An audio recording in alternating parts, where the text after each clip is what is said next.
বিবাহের কিন্তু দুইটা উদ্দেশ্য। একটা উদ্দেশ্য মানুষের মনে করে যে শুধু তার মানে জৈবিক যে চাহিদা, সেই জৈবিক চাহিদা পূরণ করাই সম্ভবত বিবাহের উদ্দেশ্য।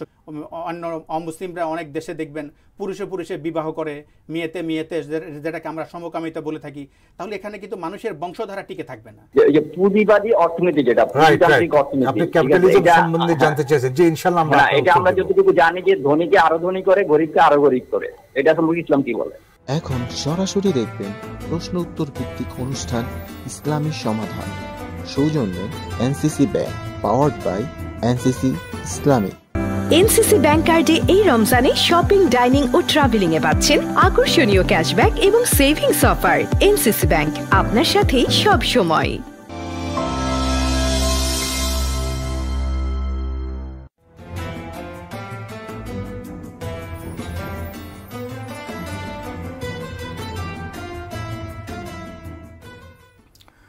বিসমিল্লাহির রহমানির রহিম। আলহামদুলিল্লাহি রাব্বিল আলামিন ওয়াল আকিবাতু লিল মুত্তাকিন ওয়াসসালাতু ওয়াসসালামু আলা সাইয়্যিদিনা মুহাম্মদ মুস্তাফা সাল্লাল্লাহু আলাইহি সাল্লাতু ওয়াসসালাম।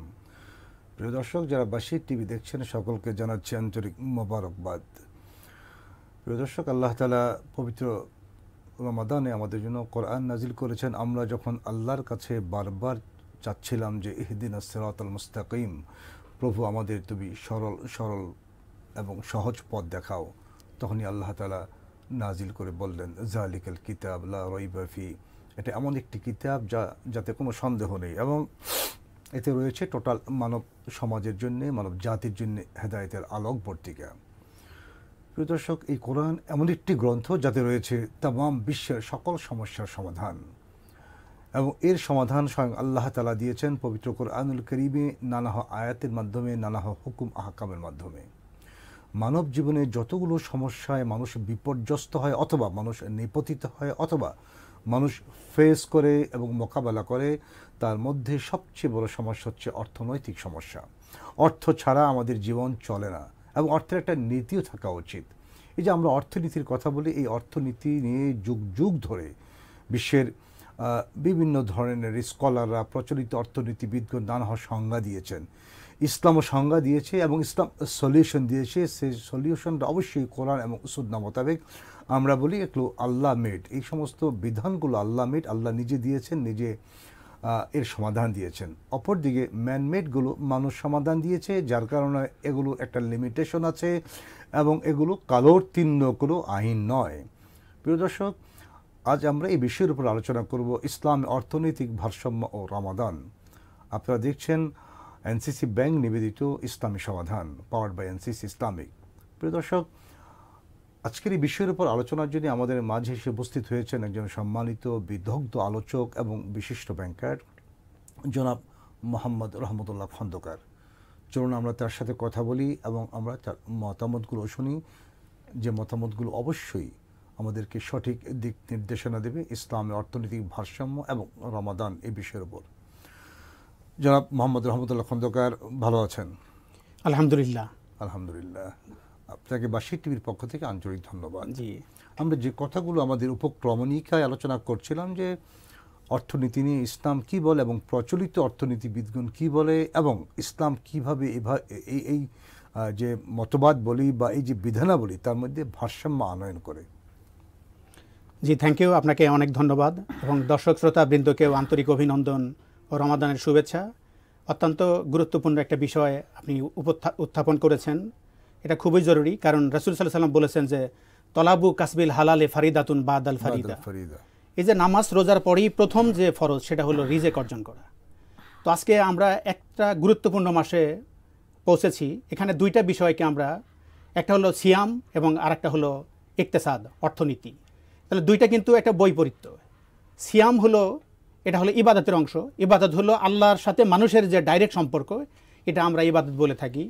আর এই যে অর্থনীতি, কিন্তু এটা মুআমালার অংশ। তাহলে এই যে Islam is a complete code of life, এই যে ইসলাম যে একটা পরিপূর্ণ জীবন বিধান, এটার অর্থনীতি আলাদা না, ইবাদত আলাদা না, এটা পরস্পরের সাথে একটা যোগাযোগ রয়েছে, একটা সম্পর্ক রয়েছে, একটা অবিচ্ছিন্ন সম্পর্ক রয়েছে। আমরা সেই কথাগুলি আজকে আলোচনা করতে চাই। প্রথমত হলো আমরা বলি যে অর্থনীতিটা কি। তাহলে অর্থনীতি হলো একবারে আমরা অর্থনীতিকে নানা তত্ত্ব দিয়ে তত্ত্বর ভারে এটাকে জটিল করে ফেলেছি, কিন্তু অর্থনীতি কিন্তু খুবই ইজি এবং খুবই একটা সহজ বিধান। আপনারা জেনে খুশি হবেন যে ইমাম মোহাম্মদ ইবনে হাজম তার বিখ্যাত বই আল মুহাল্লা, তিনি সেখানে 2 পৃষ্ঠার অর্থনৈতিক দর্শন পেশ করেছিলেন এবং বলা হয়ে থাকে এই 2 পৃষ্ঠার অর্থনৈতিক দর্শনের মধ্যে পৃথিবীর সকল অর্থনৈতিক সমাধান সেখানে তিনি দিয়ে দিয়েছিলেন, যদিও সেটা তিনি কোরআন সুন্নাহর আলোকে তৈরি করেছিলেন। তাহলে এই যে অর্থনীতি আসলে কি? অর্থনীতি হলো মানুষ কিভাবে সম্পদ উৎপাদন করবে, কিভাবে বন্টন করবে এবং কিভাবে ভোগ করবে। এই যে সম্পদ উৎপাদন, বন্টন এবং ভোগ, এই যে ভোগের যে নীতিমালা, এটাই মূলত অর্থনীতি। অথবা আমরা এটাকে এমনভাবে বলতে পারি যে অর্থনীতি দুটো বিষয় নিয়ে আলোচনা করে। একটা হচ্ছে যে ম্যানস বিহেভিয়ার, আর একটা হচ্ছে নেচার অফ ওয়েলথ। জি, সেটাও আপনি বলতে পারেন। থ্যাংক ইউ আপনাকে। তাহলে আমরা যদি মোটা দাগে বলি যে আসলে অর্থনীতির ফাংশনসটা কি, অর্থনীতির ফাংশনই হলো সম্পদ। তাহলে এই সম্পদ কি করতে হবে, সম্পদ কিভাবে উৎপাদন করতে হবে, কিভাবে বন্টন করতে হবে এবং কিভাবে ভোগ করতে হবে। এই যে তিনটার মধ্যে ব্যালেন্স করা। আমরা এই যে অর্থনৈতিক ভারসাম্য যে বলেছি, ভারসাম্যটা কিন্তু বিভিন্নভাবে ব্যাখ্যা করা হয়। এই যে ডিমান্ড, সাপ্লাই এবং মূল্য স্তরের মাধ্যমে একটা অর্থনৈতিক ভারসাম্য তৈরি হয়, আবার আমদানি এবং রপ্তানির মধ্যে একটা অর্থনৈতিক ভারসাম্য তৈরি হয়। কিন্তু আমাদের আলোচ্য আজকের বিষয় এখানে ভারসাম্য বলতে আমরা বোঝাতে চাই হলো মানে ইনসাফপূর্ণ অর্থনীতি, যেটা আমরাকে বলি ইকোনমিক জাস্টিস। আমরা আধুনিককালে ইকোনমিক জাস্টিস বলে থাকি। ইসলামিক ইকোনমিক্সটাকে চিহ্নিত করা হয় যে ইসলামিক ইকোনমিক্সের একটা বড় উদ্দেশ্যই হলো ইকোনমিক জাস্টিস প্রতিষ্ঠা করা। আমরা যে আল কোরআনের কামে বলে থাকি যে ইন্নাল্লাহা ইয়ামুরু বিল আদলি ওয়াল ইহসান, আল্লাহ তাআলা তোমাদেরকে আদল, ন্যায় বিচারের নির্দেশ দিয়েছেন। সে ন্যায় বিচারটা কি? সেটা যেমন আদালতে ন্যায় বিচার হতে পারে, পারিবারিক ন্যায় বিচার হতে পারে, সামাজিক ন্যায় বিচার হতে পারে, ব্যবসা বাণিজ্যের ক্ষেত্রে ন্যায় বিচার হতে পারে। এটা ব্যাপক টার্ম, বিশাল টার্ম। তাহলে অর্থনৈতিক ক্ষেত্রেও কিন্তু আদল প্রতিষ্ঠা করা হলো ইসলামের একটি মানে গুরুত্বপূর্ণ একটা লক্ষ্য। তাহলে আদলগুলো কিভাবে তৈরি করে? তাহলে প্রথমত হলো সম্পদের উৎপাদন। এখানে সিয়ামের সাথে রমাদানের কি সম্পর্ক রয়েছে? আপনারা হয়তো জানেন যে তিউনিশিয়ার একজন প্রখ্যাত স্কলার ছিলেন ইমাম মোহাম্মদ আত-তাহির ইবনে আশুর। আত-তাহির ইবনে আশুর আপনারা নাম শুনে থাকবেন। তার জগৎ বিখ্যাত বই জেনারেল অবজেক্টিভ অফ ইসলামিক শরিয়া, ইসলামিক শরিয়ার সাধারণ নীতিগুলো কি। তো এই যে এইখানে তাকে ওই সময়কার তিউনিশিয়ার প্রেসিডেন্ট ছিলেন হাবিব বুরগিবা এই মোহাম্মদ আত-তাহির ইবনে আশুরকে জিজ্ঞাসা করেছিল যে তোমরা নাকি বলো যে ইসলামে একটা উন্নত অর্থনীতির কথা বলে, তাহলে যে তোমরা যে সিয়াম পালন করো, এই সিয়াম পালন করার জন্য প্রতিদিন তোমাদের 2 ঘন্টা করে প্রত্যেক ব্যক্তির শ্রম ঘন্টা নষ্ট হয়। কারণ সেই সময় অফিস আওয়ার কম থাকে, সকালে কিছু কম থাকে, বিকালে কিছু কম থাকে, তাহলে অফিস আওয়ার কম থাকে। তাহলে একটা দেশে যদি 10 কোটি মানুষ থাকে, তাহলে 10 কোটি মানুষের 20 কোটি শ্রম ঘন্টা নষ্ট করে দেয়। তাহলে তোমাদের এই সিয়াম তো এই উৎপাদনের অন্তরায় হয়ে গেল। তখন আত-তাহির ইবনে আশুর বলে দিয়েছিলেন কোরআনের ওই আয়াত যে কুতিবা আলাইকুমুস সিয়াম কামা কুতিবা আলাল্লাযিনা মিন কাবলিকুম লাআল্লাকুম তাত্তাকুন। এই যে রোজা যে আল্লাহ তাআলা ফরজ করে দিয়েছেন, বিধিবদ্ধ করে দিয়েছেন, তার মধ্যে কল্যাণ রয়েছে। তাহলে হাবিব বর্গিয়া তুমি যেটা বলেছো সেটা ঠিক না, আল্লাহ তাআলা বলেছে লাআল্লাকুম তাত্তাকুন। তাহলে লাআল্লাকুম তাত্তাকুনের সাথে উৎপাদনের কি সম্পর্ক? এজন্য আমরা বলি যে ইসলামী শরিয়ার কোনো বিধানই অনর্থক নয়। কারণ শরিয়াতু উদিয়াত লি মাসালিহিল ইবাদ ফিল মাআশ ওয়াল মাদ। এই শরিয়া এসেছে মানুষের ইহজাগতিক এবং পরজাগতিক কল্যাণ সাধনের জন্য। ফলে শরিয়ার বিধান সিয়াম, ফলে শরিয়ার বিধান ইসলামিক অর্থনীতি, এই দুটোই অবশ্যই মানুষের কল্যাণ সাধন করে। তাহলে সিয়াম কিভাবে এই অর্থনীতির উৎপাদনের ক্ষেত্রে কিভাবে পজিটিভ সমাধান দেয়, দুটা কথা বলেছে। যেমন ধরেন একটা ট্রেনিং একাডেমিতে 20 জন ছাত্রকে ডাকা হলো, তো 30 দিন ব্যাপী ট্রেনিং। তো এই যে 30 দিন ব্যাপী ট্রেনিং, তাদের খাওয়াচ্ছে, পড়াচ্ছে, তাদের যারা টিচিং দিচ্ছে তাদেরকে অনারিয়াম দেওয়া হচ্ছে। তাহলে এই যে 20 জন ছেলে যেখানে ট্রেনিং দিচ্ছে বা 30 জন ছেলে যে ট্রেনিং দিচ্ছে, তাহলে এই 1 মাস যে ট্রেনিং দিচ্ছে, এই 1 মাস ট্রেনিংয়ে তাদের কোনো উৎপাদন হয়নি। তাহলে উৎপাদন হয়নি, তারপরে ওই ট্রেনিংটা কেন দেওয়া হলো? এই ট্রেনিংটা এই কারণেই দেওয়া হলো যে এই 30 দিন ট্রেনিংয়ের মাধ্যমে সে যে তার স্কিল ডেভেলপ করবে, সে যে তার কোয়ালিটি ডেভেলপ করবে, এই কোয়ালিটি ডেভেলপ করে সে বের হয়ে যাবে, বের হয়ে গিয়ে সে ওই প্রতিষ্ঠানের লক্ষ্যে কাজ করবে। তাহলে ঠিক এই যে ট্রেনিংটা সে নিল, এর বাইরে তো তার জন্য 11 মাস আছে, সেই 11 মাসে সেটা ডেপ্লয় করবে। একদম স্যার। তাহলে এই যে সিয়াম আমাদের মাত্র 1 মাসের, এটা কিন্তু খুব অল্প একটা সময়, আইয়ামা মাদুদাত বলা হয়েছে, খুব লিমিটেড সময়। এই লিমিটেড সময়ের মধ্যে এমন স্বয়ং সম্পূর্ণ এবং নিরবিচ্ছিন্নভাবে একটা ট্রেনিংয়ের ব্যবস্থা করা হয়েছে যে যদি এই 1 মাস সত্যিকার অর্থেই যদি মানুষ তারা নৈতিক পরিশুদ্ধি লাভ করে, আত্মিক উন্নতি লাভ করে, তাহলে এই 1 মাসে সে যে তার স্কিল ডেভেলপ করবে। আমরা আধুনিককালে কিন্তু 2টা স্কিলের কথা বলি, একটা সফট স্কিল, একটা হার্ড স্কিল। সিয়াম কিন্তু এই সফট স্কিলকে ডেভেলপ করতেছে। তাহলে সে যদি আত্মিক পরিশুদ্ধি অর্জন করে তাহলে এই সিয়ামের বাইরে আরও যে 11 মাস পাবে, এই সিয়ামের মধ্যে সে 30 দিনে 60 ঘন্টা সময় সে ব্যয় করেছিল তার ট্রেনিং ডেভেলপমেন্ট করার জন্য, কিন্তু আরও যে 11 মাস সে যে সময় দিবে, শ্রম দিবে, সেই সময় সে অফিসের ফাঁকি দিবে না, রাস্তাঘাটে ঘুরে বেড়াবে না, গ্রাহকদের সাথে অসৎ ব্যবহার করবে না, দুর্নীতি করবে না, তাহলে 1 মাসের ট্রেনিংয়ের মাধ্যমে সে আরও যে 11 মাস সে যে শ্রম দিবে, সে যে সময় দিবে, সে যে অত্যন্ত মূল্যবান, অত্যন্ত পিওর একটা সময় দিবে, তখন সেই প্রতিষ্ঠানের, সেই দেশের উৎপাদনশীলতা বেড়ে যাবে। একটা উদাহরণ দেই, আমরা যে তাকওয়া বলি, তাকওয়ার তো অনেকগুলো অর্থ করা হয়ে থাকে, পরহেজ করা, বেঁচে থাকা। এটার একটা সামগ্রিক অর্থ হলো আল্লাহ কনসাসনেস, মানে আল্লাহ সম্পর্কে সচেতন হওয়া। সব কাজে, সব বিষয়ে আল্লাহ জানছেন, আল্লাহ দেখছেন, আল্লাহ অবজার্ভ করতেছেন, আল্লাহ এটার পুরস্কার দিবেন, এটা অন্যায় হলে এটা আমাকে শাস্তি দিবেন। তাহলে এই যে উৎপাদনশীলতা কিভাবে বাড়িয়ে দেয় দেখেন, আল্লাহ তাআলা কোরআনে বলছে ইয়া আইয়ুহাল্লাযিনা আমানু লা তাকুলু আমওয়ালাকুম বাইনাকুম বিল বাতিল ইল্লা আন তাকুনা তিজারাতান আন তারাদুম মিনকুম।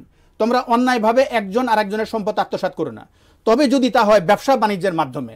এই যে তাহলে এখানে কিন্তু উৎপাদনের কথা বলা হচ্ছে, ব্যবসা বাণিজ্যের মধ্যে তোমরা উৎপাদন করো। তাহলে আমরা যখন সহিহ বুখারীতে একটা হাদিসের কথা যাই, ওই হাদিসটা কিন্তু তাকওয়ার অনেক সংজ্ঞা আমরা জানি, কিন্তু হাদিসে তার কিন্তু বাস্তব নমুনা রয়েছে, একটা প্রামাণ্য চিত্র রয়েছে। এই যে 3 জন গুহাবাসীর যে একটা হাদিস সেখানে সহিহ বুখারীতে বর্ণনা করা হয়েছে, তার মধ্যে কিন্তু 3 নাম্বারটা ছিল কি, যে একজন তার একটা কর্মচারী ছিল, সেই কর্মচারী সেখানে শ্রম দিয়েছে এবং যাওয়ার সময় তার যখন শ্রমের মূল্য দিবে তখন সে শ্রমের মূল্যটা সে নিতে চাইল না এবং সে চলে গেল। কিন্তু এই যে মালিক, যিনি মালিক ছিলেন, তিনি এই শ্রমের মূল্যটা দিয়ে তিনি চাষাবাদ করলেন, তিনি বকরির পাল তৈরি করলেন, তিনি গরুর খামার তৈরি করলেন এবং একটা বিশাল একটা ছাগলের পালে রূপান্তরিত হয়ে গেল। অনেক দিন পর ওই লোকটা ফিরে এসেছিল, ওই শ্রমিক ফিরে এসেছিল, এসে বলল যে আপনি আমাকে, আমার যে পাওনা ছিল, আপনি জুলুম করেন না, আপনি আল্লাহকে ইত্তাকিল্লাহ, মানে আপনি আল্লাহকে ভয় করেন, আপনি আমার মজুরিটা ফিরে দেন। তখন এই যে মালিক, সে বলল ওই যে দেখো তোমার ছাগলের পাল দেখতে পাচ্ছ এবং ওই যে রাখাল দেখতে পাচ্ছ, এগুলো সব তোমার, এগুলো তুমি নিয়ে যাও। সে লোকটা আবার বলল ইত্তাকিল্লাহ, আপনি আল্লাহকে ভয় করেন, আপনি কি আমার সাথে মজা করছেন, এগুলো তো এত সম্পদ আমার হতে পারে না। তখন বলল না, তুমি যে সম্পদ রেখে গিয়েছিলে সেই সম্পদ দিয়ে আমি এই যে এভাবে চাষাবাদ করেছি, এভাবে বকরির পাল তৈরি করেছি, ব্যবসায় বিনিয়োজিত করেছি, উৎপাদনে বিনিয়োজিত, এগুলো সব তোমার, তুমি এগুলো নিয়ে যাও। তো এই যে তাকে নিয়ে যেতে বললো, সে তো মিথ্যা কথা বলতে পারতো যে তোমার সেই দিনের যে পাওনা ছিল এত টাকা, তুমি এইটুকু নিয়ে যাও, কিন্তু তার টাকা দিয়ে যে সে উৎপাদন করেছে, সে আল্লাহর ভয়ে জানে যে এই সম্পদগুলো তার সম্পদগুলোকে বিনিয়োগ করে এই উৎপাদন হয়েছে, এগুলোকে তুমি নিয়ে যাও। ঠিক এই যে এখানে গুহাবাসীর 3টা কথা আপনারা জানেন, যে এই 3টা কথাই হলো সিয়ামের, রমাদানের একেবারে বাস্তব উদাহরণ। প্রথম ঘটনাটা কিন্তু দেখবেন মানুষের সাথে ইসলামের যে ইকোনমিক্স ব্যালেন্স, প্রত্যেকটা মানুষের সাথে সমান ব্যালেন্সের কথা বলা হয়েছে, এখানে দেওয়া হয়েছে। মানুষের জীবনটাই কিন্তু একটা ব্যালেন্স। যেমন ধরেন যে আমরা ছোটোবেলায় একবারে ভূমিষ্ঠ হওয়ার থেকে শুরু করে আমরা 10-12 বছর পর্যন্ত কোনো উৎপাদন করি না। তাহলে যে আমরা যে উৎপাদন করি না, তাহলে মানুষের পৃথিবীতে বেঁচে থাকার প্রচলিত অর্থনৈতিক ধারায় মানুষের বেঁচে থাকার অধিকার হলো উৎপাদন করা। যে উৎপাদন করে না তার তো বেঁচে থাকার কোনো অধিকার নেই। কিন্তু ইসলাম কেমন দিয়েছে দেখেন, এই সময় এই যে বাবা মা তারা উৎপাদন করে, তখন তারা এই সন্তানকে লালন পালন করে, তাদের সব উৎপাদন আয় নিয়ে এই সন্তানদের পিছনে ব্যয় করে, এরা কিন্তু তখন উৎপাদন করে না। ঠিক একইভাবে আবার পিতারা যখন 60 বছর, 70 বছর, 80 বছরে বার্ধক্যে উপনীত হয়ে যায়, এই সময় কিন্তু তারা আবার উৎপাদন করতে পারে না। তাহলে ওই যে ছোটবেলায় সন্তানদের যে সে লালন পালন করেছিল, ঠিক বার্ধক্যেও কিন্তু এই যে সন্তানেরা তাদের বার্ধক্যে তাদেরকে, তার পিতা মাতাকে তারা লালন পালন করছে। তাহলে এখানে কিন্তু দেখেন এই যে আমরা আমাদের অর্থনীতিতে একটা কথা শুনি যে আমাদের অভাব কি অসীম আর সম্পদ সসীম, এবং প্রচলিত অর্থনীতি আমাদেরকে শিখিয়েছে, যার কারণে আমরা মনে করি যে কখনো ভারসাম্যমূলক কোনো কিছু আনয়ন করা আমাদের জন্য সম্ভব না। এটা একটা বিষয় আমরা আপনার মাধ্যমে ব্যাখ্যা চাইব এবং চাচ্ছি। আরেকটি বিষয় হচ্ছে যে আমাদের যে চাহিদার কিছুটা স্তর আছে বা কিছুটা প্রকারভেদ আছে। আমরা কোন চাহিদা আগে আমরা মিটাবো, কোন চাহিদা পরে মিটাবো, এবং এখানে কিন্তু একটা ভারসাম্যের ব্যবস্থা আছে। এই দুটো বিষয় আমরা আপনার বক্তব্য শুনতে চাই। আপনি অনেক সুন্দর বলেছেন। আপনারা জানেন যে প্রত্যেক জিনিসেরই একটা অবজেক্টিভ থাকে। ইসলামিক শরিয়ারও কিন্তু একটা অবজেক্টিভ আছে, এটাকে আমরা বলি মাকাসিদু শরিয়া। এটা হলো ইসলামিক শরিয়ার একবার কোর অবজেক্টিভ, মেইন অবজেক্টিভ। এই মেইন অবজেক্টিভ 5টা। 1 নাম্বার হলো হিফজুদ্দিন, মানে তার জীবন বিধান, তার ধর্মকে সংরক্ষণ করা, এটা করা ফরজ। জি, এবং এটা ফরজের কোর অবজেক্টিভ বলা হয়েছে যে এগুলো হলো অবশ্যই এটা ফরজ, এবং এগুলো হাজিয়াতের অংশ। ইসলামিক শরিয়া কিন্তু 3টা স্তর, জরুরিয়াত, হাজিয়াত, তাহসিনাতে। এটা জরুরিয়াতের স্তরের কথা বলা হচ্ছে, যে জরুরিয়াতের মধ্যে যেগুলো অবশ্যই করতে হবে। জরুরিয়াত হলো, আমরা বাকি কথাটা শুনবো ছোট্ট একটা বিরতির পরে। প্রিয় দর্শক, সময় হলো বিরতি নেওয়ার। আমরা চমৎকার আলোচনা শুনছিলাম ইসলামের অর্থনৈতিক ভারসাম্য এবং রমাদানের উপরে। আপনারা এই অনুষ্ঠানটি দেখছেন এনসিসি ব্যাংকের সৌজন্যে, পাওয়ার্ড বাই এনসিসি ইসলামিক। প্রিয় দর্শক, আমাদের সাথেই থাকুন, আমরা আবারও ফিরে আসবো ইনশাআল্লাহ।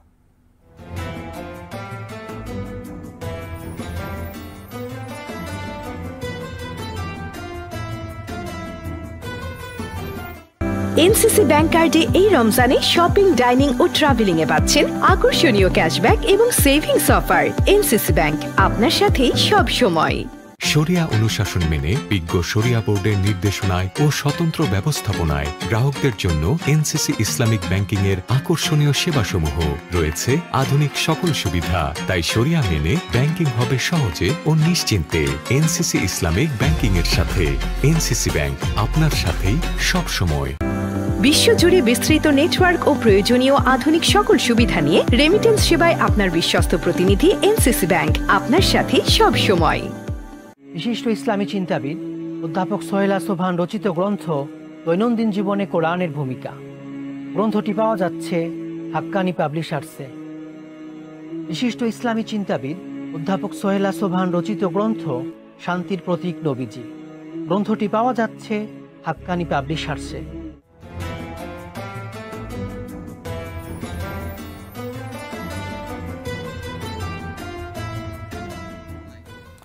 বিরতির পর আবার আপনাদের স্বাগত জানাই এনসিসি ব্যাংক নিবেদিত ইসলামী সমাধান অনুষ্ঠানে, পাওয়ার্ড বাই এনসিসি ইসলামিক। প্রিয় দর্শক, চলুন আমরা আলোচনায় ফিরে যাই। যে আপনি আলোচনা করছিলেন যে আমাদের যে বিষয়টা লক্ষ্য রাখতে হবে সেটা হচ্ছে যে আমাদের জরুরিয়ত আছে, আমাদের হাজিয়ত আছে, আমাদের তাহসিনিয়ত আছে, এবং জরুরিয়ত যে বিষয়গুলো সেটি আপনি একটা পয়েন্ট আলোচনা করেছেন, বাকিগুলো আমরা আপনার মাধ্যমে শুনতে চাই। জি, থ্যাংক ইউ। আপনি অনেক সুন্দর বিষয়ের অবতারণা করেছেন, খুবই যোগ্যোপযোগী। তো আমরা অর্থনীতিতে চাহিদার বিষয়টা অত্যন্ত গুরুত্বপূর্ণ। আমরা জানি যে আপনার ডিমান্ড হায়ারার্কি বলতে একটা কথা আছে, যে মানুষের চাহিদার স্তর। ইসলামিক শরিয়ার পরিভাষায় এই চাহিদার স্তর হলো তিনটা, একটা জরুরিয়াত, হাজিয়াত এবং তাহসিনিয়াত। তো জরুরিয়াতের মধ্যে যে পাঁচটা আমরা বলছিলাম, একটা হলো হেফজুদ্দিন, দিনকে সংরক্ষণ করা। 2 নম্বর হেফজুন নফস, মানুষকে বাঁচিয়ে রাখা, মানুষের জীবন সংরক্ষণ। এই মানুষের জীবন সংরক্ষণ এর মধ্যেই কিন্তু অর্থনীতির গুরুত্বপূর্ণ বিষয় রয়ে গেছে, যে মানুষের জীবন সংরক্ষণ বলতে কি বোঝায়। এটা হলো হিফজু মিন জানিবেল উজুদ আর হিফজু মিন জানিবেল আদম, মানে মানুষের জীবনকে বাঁচিয়ে রাখা। এই যে খাদ্য, পানীয়, বাসস্থান, বিবাহের অধিকার, এগুলো দিয়ে মানুষকে বাঁচিয়ে রাখা। মানুষ যদি না থাকে তাহলে দিন কে মানবে আর কার উপর আমরা শাসন চালাবো? একদম আর কি। তাহলে এই যে আপনার অনেক সুন্দর আপনি পয়েন্ট আউট করেছেন যে তাহলে দিন তো মানুষের জন্যই, তাহলে মানুষ হলো শরিয়ার একটা গুরুত্বপূর্ণ বিষয়। এজন্য এই 5টা স্তর আলোচনা করতে গিয়েও কিন্তু অনেক অর্থনীতিবিদ প্রথমে বলেছেন হেফজুদ্দিনকে আগে, তার আগে বলেছেন হলো হিফজুন নফস, মানে মানুষের জীবন বাঁচিয়ে রাখা। কারণ জীবন বিধানটা ইসলামটাই হলো তো মানুষের জন্য।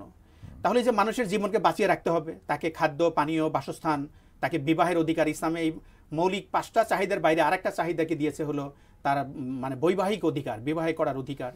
এটা হলো এর মাধ্যমে বংশধারা। এটা আবার এটাকে আরো একটু আলাদা করে বলা হয়েছে আপনার হেফজুন নসলের মধ্যে, মানে প্রোটেকশন অফ পোস্টারিটি, পবিত্র জীবনধারা রক্ষা করা। এই যে মানুষ আমরা বলে থাকি যে বিবাহের কিন্তু 2টা উদ্দেশ্য। একটা উদ্দেশ্য মানুষের মনে করে যে শুধু তার মানে জৈবিক যে চাহিদা, সেই জৈবিক চাহিদা পূরণ করাই সম্ভবত বিবাহের উদ্দেশ্য, কিন্তু ইসলাম কিন্তু সেটাকে দেয় নাই। কারণ যদি জৈবিক চাহিদা পূর্ণ করা যায় তাহলে সেখানে কিন্তু অন্য অমুসলিমরা অনেক দেশে দেখবেন পুরুষে বিবাহ করে, মেয়েতে যেটাকে আমরা সমকামিতা বলে থাকি। তাহলে এখানে কিন্তু মানুষের বংশধারা টিকে থাকবে না। তাহলে ইসলামের বিবাহের উদ্দেশ্য হলো 2টা। একটা হলো তার যেমন পবিত্রতার সাথে তার প্রবৃত্তিকে নিয়ন্ত্রণ করা, তার জৈবিক চাহিদা পূর্ণ করা। ঠিক একইভাবে কিন্তু মানব জাতির বংশধারা কিয়ামত পর্যন্ত এটা বলবৎ থাকবে, সেটা কিন্তু বিবাহের মাধ্যমে। এজন্য ইসলাম কিন্তু পবিত্র বংশধারা রক্ষা করার জন্য একটা অত্যন্ত গুরুত্বপূর্ণ একটা বিষয় নির্ধারণ করেছে। যেটা এই জায়গাটা, এটা আমি ব্যক্তিগতভাবে চিন্তা করে দেখছি, এটা একটা গবেষণার পার্ট, যে এই জায়গাটায় মানুষ যদি অস্থিরতা করে, মানে অ্যাভেল করে, অথবা সে অস্থিরতায় ভোগে এই জায়গাটা, তাহলে আমরা দেখলাম যে তার টোটাল জিন্দিগি অস্থিরতায় বা অশ্লীলতায় ভরপুর থাকে। মানুষের এই বৈবাহিক বিষয়টা যদি ঠিক থাকে তাহলে তার জিন্দিগি, তার কর্ম, তার দেশ, তার সমাজ সব কিছু ঠিক থাকে। জায়গাটা খুব বেশি বড় না, একটা ছোট্ট আমরা মনে করি এটা বিবাহে আবদ্ধ হওয়া, কিন্তু এটার যে পজিটিভ এফেক্ট অথবা এটার যে নেগেটিভ এফেক্ট, এটা কিন্তু ভয়াবহ। কিন্তু পাশ্চাত্য বিশ্ব এটাকে দাম দেয় না, মনে করে আমার জৈবিক চাহিদা আমি কোনোভাবে তো এটা মেটাতে পারলেই হলো। কিন্তু এর মাধ্যমে আমার বংশ সৃষ্টি হওয়া, বংশটা আবার পবিত্রতার বন্ধনে থাকা, সে বংশ যে আবার নৈতিকতা মানসম্পন্ন হবে, নৈতিকতাকে ফলো করবে, একটার সাথে কিন্তু কোরিলেটেড। জি, আপনি যথার্থ বলেছেন, অত্যন্ত গুরুত্বপূর্ণ একটা বিষয় বলেছেন। যেমন আমরা অনেক সময় ইউরোপ বা জাপান বা উন্নত দেশের নাম শুনলে কিন্তু আমাদের দেশের মানুষেরা তার কেরিয়ার ডেভেলপমেন্ট করার জন্য তারা এই দেশ থেকে উড়াল দিতে চায়, যে কোনো মূল্যে তারা চলে যেতে চায়। তাহলে পৃথিবীর যদি মানুষের যদি হিসাব করা হয়, সুখের দিক থেকে দেখা যায় যে জাপানের মানুষেরা অনেক সুখী। কিভাবে তাদের সেখানে রাস্তাঘাটে একটা পত্রিকা রাখলেও সেখানে পত্রিকার বিক্রেতা লাগে না, মানুষ টাকা দিয়ে নিয়ে যায়, এরকম তাদের সেখানে নৈতিকতা ডেভেলপমেন্ট করেছে। কিন্তু 2024 সালের যদি আমরা জানুয়ারি থেকে জুন পর্যন্ত আমরা বিবেচনা করি, তাহলে দেখা যায় যে জাপানে শুধু 40,000 মানুষ একাকিত্বের কারণে মারা গেছে, এবং এই 40,000-এর মধ্যে একটা ব্যাপক অংশ প্রায় 4,000-এর মতো মানুষ তারা মৃত্যুর প্রায় 3 মাস পরে জানা গেছে তারা মৃত্যুবরণ করেছে। তাহলে এটা কারণটা কি? তারা একটা সুখী দেশ, এত সুখের সমাজ তাদের, তাহলে কি কারণগুলো আমরা সেখানেও খুঁজে পাই। তাদের মধ্যে প্রবলেম রয়েছে এই যে হিফজুন নসল, পবিত্র বংশধারা রক্ষার বিষয়টা, সেটা কিভাবে তারা কেরিয়ার পেছনে ছোটে। তারা দেখে যে যদি বিবাহ করা হয়, বিবাহ বন্ধনে আবদ্ধ করা হয়, তাহলে স্ত্রীর দায় দায়িত্ব নিতে হয়, সন্তানের দায় দায়িত্ব নিতে হয়, সংসারটা একটু মানে ঝঞ্ঝালপূর্ণ হয়ে পড়ে। ফলে তারা একটা স্বচ্ছন্দ জীবন চায়, তাই তারা বিয়ে করে না। এবং বিয়ে না করে তারা এই যে 40 লাখ 50 লাখ 1 কোটি টাকা তারা ইনকাম করে, সেই ইনকাম দিয়ে তারা একটা শব্দ যোগ করেছে এনজয় করো। তারা ইউরোপে আমেরিকার বিভিন্ন দেশে তারা এনজয় করতে থাকে, এবং এই এনজয় কতদিন চলে? তাদের জীবনের 50 বছর 60 বছর, তারপরে তারা যখন ঘরে ফিরে আসে তখন তার আর এনজয়ের বাসনা থাকে না, ঘর তখন শূন্য, যে এবার তার ঘর শূন্য, সে বিবাহ করে নাই, তখন সে একাকিত্ব। এই যে একাকিত্বের দংশনে সে এত সম্পদ রেখে সে বৃদ্ধাশ্রমে যেতে রাজি হয় না, তখন সে ঘরের মধ্যেই থাকে। একটা ওষুধ এমন এক সময় এসে যায়, সে ওষুধটা হাত দিয়ে নিয়ে সে ওষুধটা কে কখন মারা যায়, এটা তখন এই যে এইভাবে মারা যায়। তাহলে এই যে দেখবেন আমাদের বাংলাদেশ সিয়ামের শেষের দিকে আমাদের আসবে ঈদ, পবিত্র ঈদ উল ফিতর আসবে। এই যে আমাদের দেশে এত সম্পদের প্রাচুর্য নেই, তবু মানুষের দেখবেন ঈদের ওই কয়েকদিন তারা গ্রামে মানে মাইলের পর মাইল জ্যামের মধ্যেও তারা সেখানে তারা ঘরে ফিরে যাচ্ছে, এবং তার মা রাস্তায় দাঁড়িয়ে আছে। আমরা ওইখানে 3টা পয়েন্ট আমরা পেয়েছিলাম, যে আমাদের দিনকে সংরক্ষণ করতে হবে, আমাদের বংশকে সংরক্ষণ করতে হবে, বাকি পয়েন্টগুলো। জি, তাহলে আমরা দেখলাম যে হিফজুদ্দিন, দিনকে সংরক্ষণ করা, হিফজুন নফস নিয়ে আমরা আলোচনা করেছি, জীবনকে সংরক্ষণ করা, হিফজুন নসলকে আমরা বলেছি, জি, আরেকটা হলো হিফজুল আকল। আকল হলো মানে প্রোটেকশন অফ ইন্টেলেক্ট। আকল এখানে নলেজ বলা হয় নাই, আমরা আরবিতে নলেজ বলতে বোঝাই হলো ইলেম, এবং সেটা হচ্ছে অর্জিত জ্ঞানকে বলে। হ্যাঁ, এটা হলো ইলেম অর্জন করা যায়। আর আকল হলো ইন্টেলেক্ট মানে বিবেক, যে বিবেক দিয়ে মানুষ জ্ঞান অর্জন করে।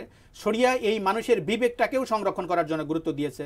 এই যে মদ্যপান, জেনা, ব্যভিচার, খারাপ উপন্যাস, খারাপ জায়গা থেকে মানুষের আকলটাকে সংরক্ষণ করতে বলা হয়েছে। আমরা ছোট্ট একটা কল ধরি, কল এসেছে। জি, কে বলছেন প্লিজ? আসসালামু আলাইকুম। ওয়ালাইকুম সালাম। আমি আসলে যে ইসলামের অর্থনীতির একটা ব্যাপার জানতে চাচ্ছিলাম হুজুর, সেটা হচ্ছে যে মানে আমাদের যে, আমার কথা শোনা যাচ্ছে? জি জি, প্লিজ শোনা যাচ্ছে, আপনি বলেন। আমাদের যে ইসলামিক অর্থনীতি, এখানে কি পুঁজিবাদী কি অ্যালাউড কিনা? ঠিক আছে। আর এটা পুঁজিবাদী তো আমরা যতটুকু জানি যে মানে ধনী মানুষকে ধনী করে, গরিব মানুষকে আরে গরিব করে। তো এই ব্যাপারে ইসলাম কি বলে পুঁজিবাদী? আমি আপনার প্রশ্নটা আবার একটু শুনতে চাই, দয়া করে আবার একটু বলেন। যে পুঁজিবাদী অর্থনীতি, যেটা পুঁজিতান্ত্রিক অর্থনীতি, আপনি ক্যাপিটালিজম সম্বন্ধে জানতে চাইছেন। জি, ইনশাআল্লাহ আমরা এটা আমরা যতটুকু জানি যে ধনীকে আরো ধনী করে, গরিবকে আরো গরিব করে। এটা সম্পর্কে ইসলাম কি বলে? জি জি, আপনি ইসলামের ভিউ জানতে চেয়েছেন, যে পুঁজিবাদ যে ধনীকে আরো ধনী করে, গরিবকে আরো গরিব করে, এই বিষয়ে ইসলামের ভিউটা কি? আমি অবশ্যই আপনাকে বলবো, আপনাকে উত্তর দেব। আপনি অপেক্ষায় থাকুন। ধন্যবাদ আপনাকে গুরুত্বপূর্ণ প্রশ্ন করার জন্য। আমরা 4টা পয়েন্টে গেলাম, আর 5th যে পয়েন্টটা, সেটাই হলো হিফজুল মাল, প্রোটেকশন অফ ওয়েলথ, যার সাথে অর্থনীতি সম্পর্কে। এটাই হলো অর্থনীতির শাখা। এখানে হিফজুল মাল, প্রোটেকশন অফ ওয়েলথ, সম্পদ সংরক্ষণ করা, এটাই হলো হিফজুল মালের অংশ। এই যে হিফজুল মাল বলতে আমরা তাহলে কি বোঝাবো? তাহলে আমরা আগেও প্রথমে বলেছিলাম যে হিফজুল মালের প্রথম পয়েন্টটি কিন্তু আপনার সম্পদ অর্জন করা, ডেভেলপমেন্ট অফ ওয়েলথ। সম্পদ যদি অর্জন না করি তাহলে সেখানে প্রোটেকশনের বিষয় কি হবে? সম্পদ উপার্জন না করলে আমি খরচ করব কোত্থেকে, আমার পিতা-মাতা জাকাত দেব কোত্থেকে, দান খয়রাত করব কোত্থেকে, সামাজিক উন্নয়নে, ডেভেলপমেন্টে কি ব্যয় করব আমরা? তাহলে এই জন্য বলা হয়ে থাকে আল মালু ফি জামানে সিলাহ, সম্পদ হলো এ যুগের জন্য, মানুষের জন্য একটা হাতিয়ার। আমরা সম্পদ ছাড়া চিকিৎসা করতে পারি না, ছেলে মেয়েদের ভালো পড়াশোনা করতে পারি না, আমরা এমনকি হজও করতে পারি না, এমনকি জাকাতও দিতে পারি না। তাহলে সম্পদ কিন্তু আমাদেরকে অবশ্যই অর্জন করতে হবে। এই সম্পদটা হচ্ছে অর্থনীতির সবচেয়ে বড় মৌলিক বিষয়। তাহলে প্রথমেই আসে হলো সম্পদ অর্জন করা। 2 নম্বর, সম্পদ কিভাবে এটাকে সংরক্ষণ করবে। যে সম্পদের ক্ষেত্রে ইসলাম যে ভারসাম্যের কথা বলছে, তাহলে অর্জনের ক্ষেত্রে আমরা আগেই বলেছিলাম যে এখানে কিভাবে ভারসাম্য করা হয়। প্রথমত হলো সম্পদ উৎপাদন করতে গেলে, অর্জন করতে গেলে তো 4টা প্রচলিত ধারায় 4টা ফ্যাক্টরসের কথা বলা হয়েছে, 4টা উপাদানের কথা বলা হয়েছে, ল্যান্ড, লেবার, ক্যাপিটাল, অর্গানাইজেশন। এই যে 4টার মধ্যে মানুষের সমতা আছে কিনা, মানুষের মধ্যে ইনসাফ আছে কিনা, সবার মধ্যে এই 4টা তারা উৎপাদনের প্রক্রিয়ায় তারা সমানভাবে সমবেতভাবে তারা অংশগ্রহণ করতে পারে কিনা, নাকি কিছু মানুষের মধ্যে বৈষম্য তৈরি করা হয়েছে। তাহলে উৎপাদনের ক্ষেত্রে এই যে উপকরণগুলো মানুষের মধ্যে তাদের অধিকার থাকবে এবং উৎপাদন ক্ষেত্রে তাদের মধ্যে অধিকার থাকবে। এমনকি ইসলামের পরিভাষা এই যে সারা দুনিয়াতে মানুষের রিজেক্ট রেখে দেওয়া হয়েছে। বাংলাদেশের মানুষের রিজেক্ট রেখে দেওয়া হয়েছে আমেরিকায়, আমেরিকার মানুষের রিজেক্ট দেওয়া হয়েছে ভারতে। তাহলে সারা পৃথিবীটা হলো মানুষের উৎপাদনের চারণ ক্ষেত্র। এখানে যে ভিসামুক্ত পৃথিবীর যে আমরা ধারণা দেই, ইসলাম কিন্তু এই ধারণা দেয় যেখানে উৎপাদনের জায়গা আছে সেখানে মানুষ উৎপাদন। ইসলামে তো কোনো জমি পতিত অবস্থায় রাখা যাবে না, পতিত অবস্থায় রাখা যাবে না। একদম আপনি সুন্দর কথা বলেছেন। তাহলে উৎপাদনের উপর ইসলাম অত্যন্ত জোর দিয়েছে। 2 নম্বর হলো উৎপাদন করলেই হবে না, এই যে প্রোটেকশন অফ অনারশিপ, মানে সম্পদের যে মালিকানা রয়েছে এই মালিকানা প্রদান করা। দেখবেন আমরা 3টা অর্থনীতির কথা বলে থাকি, পুঁজিবাদী অর্থনীতি, সমাজতান্ত্রিক অর্থনীতি এবং ইসলামিক অর্থনীতি। পুঁজিবাদী অর্থনীতিতে ব্যক্তির একেবারে সার্বভৌম মালিকানা, সম্পদের উপর নিরঙ্কুশ মালিকানা, যা ইচ্ছা তাই করতে পারবে, যেভাবে কিছু উৎপাদন করতে পারবে, যেভাবে খুশি বন্টন করতে পারবে, যেভাবে খুশি ভোগ করতে পারবে, যেভাবে খুশি ধ্বংস করতে পারবে। আবার সমাজতান্ত্রিক অর্থনীতিতে ব্যক্তির কিন্তু সম্পদের মালিকানা দেওয়া হয়নি, এখানে রাষ্ট্রীয় মালিকানা দেওয়া হয়েছে। তাহলে ইসলাম এই 2টার মধ্যে কিন্তু একটা ভারসাম্যপূর্ণ জায়গায় নিয়ে ট্রাস্টি অনারশিপ, একটা হলো ট্রাস্টি অনারশিপ ট্রাস্টির মালিকানা দেওয়া হয়েছে, তাকে এটা দেখভাল করার দেওয়া হয়েছে। সম্পদের প্রকৃত মালিক আল্লাহ তাআলা, কিন্তু মানুষকে এটাকে দেখভাল করার অধিকার দেওয়া হয়েছে। এটা কিভাবে, সম্পদ কিভাবে সংরক্ষিত হয়? কোনো ব্যক্তি যদি চরমভাবে সম্পদের ব্যক্তি মালিকানা দিয়ে দেওয়া হয়, সে যেমন খুশি তেমন যদি উৎপাদন করতে থাকে, তাহলে আমাদের এক ভাই প্রশ্ন করেছিলেন যে কিভাবে আয় বৈষম্য তৈরি হয়। তাহলে সম্পদ উৎপাদনের ক্ষেত্রে যদি, মালিকানার ক্ষেত্রে যদি এক দলকে সার্বভৌম একচেটিয়া অধিকার দেওয়া হয়, তাহলে পৃথিবীর সব সম্পদ সে এক জায়গায় কেড়ে নিয়ে আসবে। আবার যদি সম্পদের ব্যক্তি মালিকানা রহিত করে যদি সামাজিক মালিকানা প্রতিষ্ঠিত করা হয়, তাহলে প্রত্যেকটা মানুষ তার যে সামর্থ্য আছে সেই সামর্থ্য অনুযায়ী যে ইন্ডিভিজুয়াল যে ক্যাপাসিটি বা ক্যাপাবিলিটি ছিল সেটা সে শো করবে না, পরিপূর্ণভাবে নিয়োগ করবে না। সে একটা গ্রামের ভাষায় বলা হয় ধারা কামলা দিবে। সে জানে যে আমি সারা দিন যত কাজই করি না কেন আমি তো এটার মজুরি পাবো 300 টাকা। তাহলে সে কিন্তু তার এই যে কর্মঘণ্টার বাইরে সে শ্রম দিবে না, প্রোডাক্টিভিটি থাকবে না। তাহলে ইসলাম কি দিয়েছে এখানে? সেখানে ইনোভেশনটাও থাকবে। একদম সুন্দর, আপনি যথার্থ নির্দেশনা দিয়েছেন। তাহলে ইসলাম এই 2টার মধ্যে যে মানুষ বৈধতার সীমার মধ্য দিয়ে, হালাল হারামের বাছ বিবেচনার মধ্য দিয়ে সে উৎপাদন করবে, কিন্তু উৎপাদন করে তার নিজের প্রয়োজনের অতিরিক্ত সম্পদ সে রাখতে পারবে, জাকাত দেওয়ার মাধ্যমে, সাদাকা দেওয়ার মাধ্যমে, অক্ষ করার মাধ্যমে, বিভিন্নভাবে সে করার মাধ্যমে সে সম্পদ রক্ষা করতে পারবে। কিন্তু মানুষের যখনই কোনো মৌলিক অধিকার হবে না। সময়টা একদম শেষের দিকে, আমরা সংক্ষেপে আপনাকে শেষ করতে বলছি যে এরপরে আমাদের শ্রমের বিষয়টার দিকে তাকাতে হবে। জি, এবং অর্গানাইজারের যে বিষয়টা আছে এগুলোর ক্ষেত্রে ইসলাম ভারসাম্যমূলক অবস্থার কথা বলে, যার কারণে ইসলামী অর্থনীতি এত সুন্দর, বিশ্বজুড়ে ইসলাম নিয়ে গবেষণা হচ্ছে এবং ইসলামী অর্থনীতির সুফল সবাই পেতে চায়। আপনাকে অনেক ধন্যবাদ বাসী টিভির পক্ষ থেকে, কষ্ট করে আমাদের কাছে সময় দিয়েছেন। থ্যাংক ইউ আপনাকে। প্রিয় দর্শক, সময় হলো শেষ করার। সময় একমাত্র আমাদের পথে বাধা, আবার সময় আমাদের উন্নতির কারণ। এটা এমন একটা বিষয় যে বিষয়টি নিয়ে মাসের পর মাস, সপ্তাহের পর সপ্তাহ, দিনের পর দিন আলোচনা করা যায়, যে কোনো একক ব্যক্তির পক্ষে তা সম্ভব। আমরা শুধু চাই আপনাদেরকে পথ প্রদর্শন করতে অথবা একটা দিক নির্দেশনা দিতে। ইসলামী অর্থনীতি দারুণভাবে ব্যক্তি, পরিবার, সমাজ এবং রাষ্ট্রে ভারসাম্য আনয়ন করতে চায়, কারণ এটা একটা মোকাম্মাল নিজামে হায়াত, একটি আল্লাহ প্রদত্ত। আল্লাহ কোনো জায়গায় কোনো ফাঁক রাখেননি এবং কোনো জায়গায় কোনো আপনার ছিদ্র রাখেননি যে এই জায়গায় ত্রুটি আছে বা বিচ্যুতি আছে। এবং এই কারণে আমরা কোরআনকে বলি, কোরআন হচ্ছে টোটাল মানব জাতির জন্য একটা টোটাল কম্প্রিহেন্সিভ গাইডলাইন এবং কম্প্রিহেন্সিভ বুক। এটা একমাত্র গ্রন্থ যেখানে ধর্ম, অর্থনীতি, সমাজনীতি, রাজনীতি, রাষ্ট্রনীতি, যুদ্ধনীতি সকল কিছু নিয়ে আলোচনা করা হয়েছে। এর বাইরে পৃথিবীতে এমন কোনো গ্রন্থ পাওয়া যাবে না যেখানে সকল বিষয়ের সমাহার আছে। সেটা হয়তো কোনো একটা বিষয়কে ঘিরে পরনীতি নিয়ে আলোচনা করা হয়েছে, সমাজনীতি। তো এই যে বই এত দুর্দান্ত এবং অনন্য আলোচনা আল্লাহ তাআলা করেছেন, চলুন না আমরা সে আল্লাহর রঙের জীবন রাঙ্গাই। আল্লাহ কত সুন্দরভাবে পবিত্র কোরআনে বলেছেন, সিবকাত আল্লাহ ওমান আহসানু মিনাল্লাহি সিবকা, তোমরা আল্লাহর রঙে রঙিন হও। আল্লাহর রঙের চেয়ে উত্তম রঙ আর কার আছে?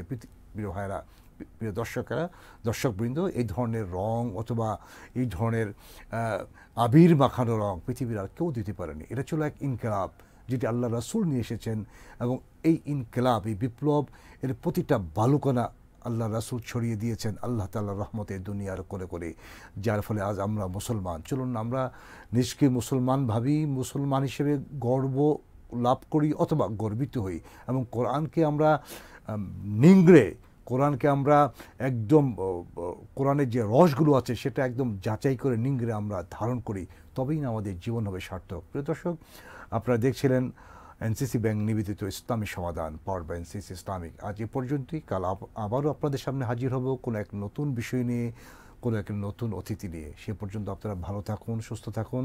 আসসালামু আলাইকুম রহমতুল্লাহি ওয়া বারাকাতুহু।